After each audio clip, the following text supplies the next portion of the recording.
Hello friends, ನಮ್ಮ ಉತ್ತರ ಕರ್ನಾಟಕದ ಸ್ಪೆಷಲ್ ಗೋವಿನ ಜೋಳದ ತಾಲಿಪಟ್ಟಿ. ಇವಾಗ ಗೋವಿನ ಜೋಳದ ಸೀಸನ್ ಅಲ್ವಾ. ಸೊ ತಿಂಡಿಗೆ ಮತ್ತು ಲಂಚ್ ಬಾಕ್ಸಿಗೆ ಎರಡಕ್ಕೂ ಒಂದೇ ಮಾಡ್ಬೋದು. ಈ ಥರ ಇದನ್ನು ಮಾಡಿಕೊಂಡ್ರೆ ಚೆನ್ನಾಗಿರುತ್ತೆ. ಬಿಸಿ ಬಿಸಿ ಇರಬೇಕಾದ್ರೇ ತುಪ್ಪ ಹಾಕ್ಕೊಂಡು ತಿಂತಾಯಿದ್ರೆ ಆಹಾ, ಇನ್ನೂ ತಿನ್ನಬೇಕು ಅನಿಸುತ್ತೆ. ಒನ್ ಮೋರ್ ಅನ್ನೋ ಥರ ಫೀಲ್ ಆಗುತ್ತೆ. ಯಾರೆಲ್ಲ 2 1 ತಿಂತಾ ಇರ್ತಾರೆ ನೋಡಿ, ಅವರು 3 4 ತಿನ್ನುವಷ್ಟು ರುಚಿಯಾಗಿರುತ್ತೆ. ಬನ್ನಿ ಯಾವ ರೀತಿ ಮಾಡೋದು ಮತ್ತು ಏನೇನೆಲ್ಲ ಬೇಕು ಅಂತ. ಮೊದಲಿಗೆ ಈ ಥರದ ಗೋವಿನ ಜೋಳನ ತೊಗೊಂಬಂದು ಅವನ್ನ ಕಾಳನ್ನ ಬಿಡಿಸ್ಕೊಂಡು ಇಟ್ಕೊಂಡಿದ್ದೀನಿ. ಬಿಡಿಸ್ಕೊಂಡು ಒಂದು ಬೌಲ್ನಷ್ಟು ತೊಗೊಂಡಿದ್ದೀನಿ ನಾನು ಇಲ್ಲಿ ಗೋವಿನ ಜೋಳದ ಕಾಳು.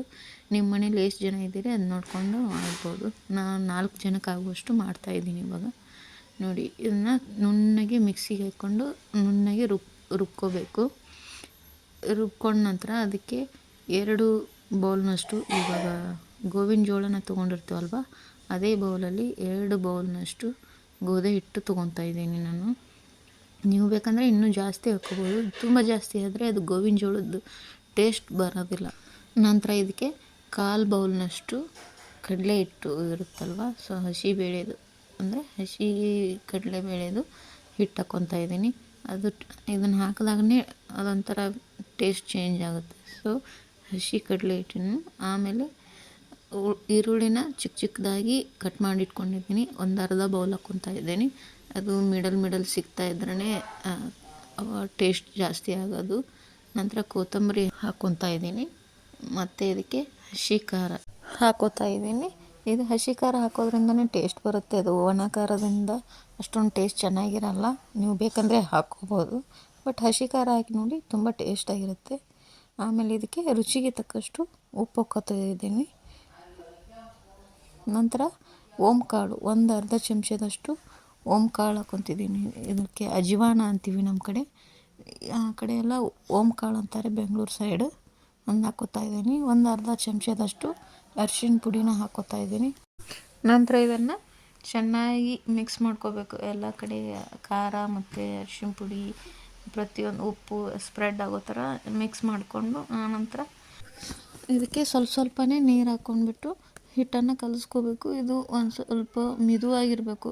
ಚಪಾತಿ ಮಾಡ್ತೀವಲ್ಲ ಹಿಟ್ಟನ್ನ, ಅದಕ್ಕೆ ಇರಬಾರ್ದು.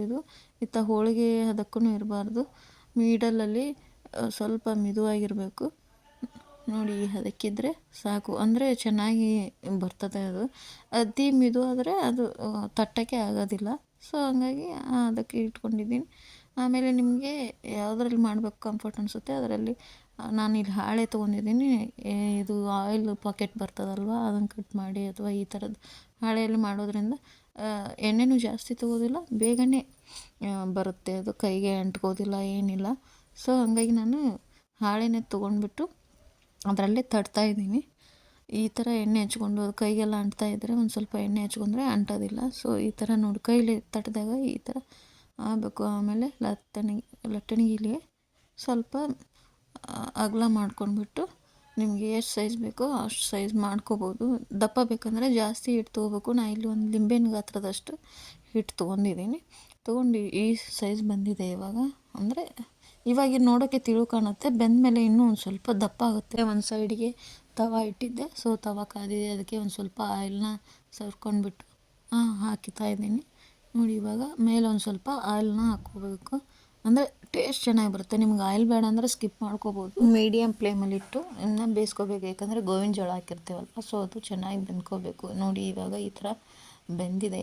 ಇವಾಗ ಮತ್ತೆ ಅದನ್ನು ಇನ್ನೊಂದು ಸೈಡ್ ಬೇಯಿಸ್ತಾ ಇದ್ದೀನಿ. ಈ ಥರ ಅದು ಬೆಂದಮೇಲೆ ಅದಕ್ಕೆ ಒಂದು ಸ್ವಲ್ಪ ತುಪ್ಪ ಅಥವಾ ನೀವು ಬೇಕಂದರೆ ಉಪ್ಪಿನಕಾಯಿ ಎಲ್ಲ ಹಚ್ಕೊಂಡು ತಿನ್ಬೋದು. ನಾವು ಹಾಗೆ ತುಪ್ಪ ಹಚ್ಕೊಂಡಿರ್ತೀವಿ. ಬೇಕಂದರೆ ನೀವು ಕೊಬ್ಬರಿ ಚಟ್ನಿ ಕೂಡ ಹಚ್ಕೊಂಡು ತಿನ್ಬೋದು. ನಾಲ್ಕು ಟೇಸ್ಟ್ ಇರುತ್ತೆ. ಅದಕ್ಕೆ ಎಲ್ಲ ದಿನಸಿ ಹಾಕಿರ್ತೀವಲ್ವ, ಖಾರ, ಅದು ಉಪ್ಪು, ಸೊ ಪ್ರತಿಯೊಂದು ಅದರಲ್ಲೇ ಇರೋದ್ರಿಂದ ನೀವು ಏನು ಹಚ್ಕೊಳ್ಳಿಲ್ಲ ಅಂದರೂ ಟೇಸ್ಟ್ ಇರುತ್ತೆ. ಬಟ್ ತುಪ್ಪ ಅಂತೂ ಹಾಕ್ಕೋಬೇಕು, ಬಿಸಿ ಇರಬೇಕಾದ್ರೆ ಚೆನ್ನಾಗೇ ಬರುತ್ತೆ ಟೇಸ್ಟ್. ಇದನ್ನು ನೀವು ಲಂಚ್ ಬಾಕ್ಸಿಗೆ ಕೂಡ ಆಫೀಸಿಗೆ ಅದು ತೊಗೊಂಡು ಹೋಗ್ಬೋದು. ಒಮ್ಮೆ ಟ್ರೈ ಮಾಡಿ ನೋಡಿ, ಹಾಗೆ ಯಾವ ರೀತಿ ಬಂತು ಅಂತ ಕಮೆಂಟ್ ಮಾಡಿ. ಇನ್ನೂ ಯಾರೆಲ್ಲ ನಮ್ಮ ಚಾನಲ್ನ ಸಬ್ಸ್ಕ್ರೈಬ್ ಮಾಡಿಲ್ಲ, ಪ್ಲೀಸ್ ಸಬ್ಸ್ಕ್ರೈಬ್ ಮಾಡಿ, ಶೇರ್ ಮಾಡಿ, ಲೈಕ್ ಮಾಡಿ. ಧನ್ಯವಾದಗಳು.